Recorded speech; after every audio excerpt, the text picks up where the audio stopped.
Hello అండి. Last వీడియోలో నేనైతే కోటిలో బుక్స్ కొనుక్కొని ఒక ట్యాంక్ బండ్ మీద నుంచి వచ్చేటప్పుడు గణేష్ నిమజ్జనాలన్నీ చూసాము అని చెప్పాను కదండి.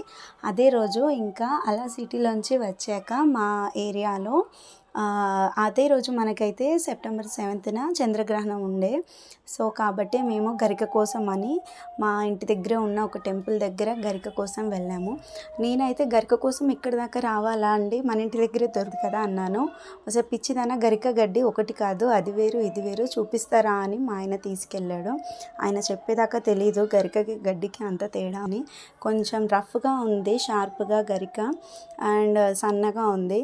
గడ్డేమో మాత్రం నిటారుగా పొడుగ్గా ఉంటుంది. ఇలా ఉంటుందని చూపించారనమాట. నాకు ఇంతవరకు అసలు గరిక కూడా సరిగ్గా తెలీదు. అసలు ఏ విషయాలు కూడా నేను అంత పర్టికులర్గా పట్టుకోలేదు ఇంతవరకు. ఇప్పుడిప్పుడే అన్నీ తెలుస్తున్నాయి నాకు. అక్కడే టెంపుల్ దగ్గర, టెంపుల్ లోపల గరిక కలెక్ట్ చేసుకున్న తర్వాత గోశాల చూసాము. మంచిగా ఆవులు అన్నీ ఉన్నాయన్నమాట. అక్కడ వేరే వాళ్ళు కూడా వచ్చి వాటికి ఫీడ్ చేస్తున్నారు, లైక్ రైస్ అదంతా. ఇదంతా గుడి లోపల, గుడి ఇంకా బయట అన్నమాట ఏరియా.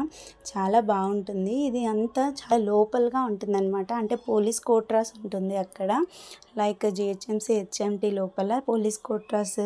ఇంకా లోపలికి వెళ్తే అక్కడ సాయిబాబా గుడి అనమాట. అందులోనే ఇంకా వేరే గుడి కూడా ఉంటుంది. అక్కడే చాలా ఓపెన్ ప్లేస్ కూడా ఉంటుంది. అక్కడ చుట్టుపక్కల ఉన్న వాళ్ళందరూ కూడా సైక్లింగ్కి, వాకింగ్కి, లైక్ ఈవెన్ న్యూ డ్రైవింగ్ నేర్చుకోవడానికి, ఇంకా పిల్లలు క్రికెట్ లాగా అన్నీ ఆడుకోవడానికి కూడా వస్తారు. అక్కడ మంచిగా ఓపెన్ చాలా ఎక్కువగా ఉంటుంది. ఇంకా అక్కడే చాట్ ఉంటే మేము చాట్ తినేసి అలా కాసేపు టైంపాస్ చేసాము. అక్కడే చాట్ బాగుంటుందేమో అని తీసుకున్నాము, కానీ అంత బాగాలేదు.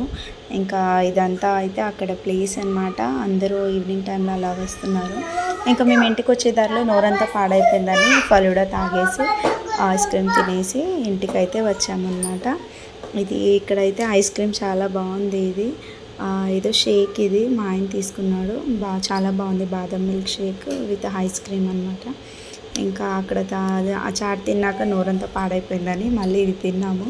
మా వాడైతే ఐస్ క్రీమ్ తీసుకున్నాడు, నేనైతే ఇంకా ఫలూడా బాదం షేక్ విత్ ఐస్ క్రీమ్ తినేసాము.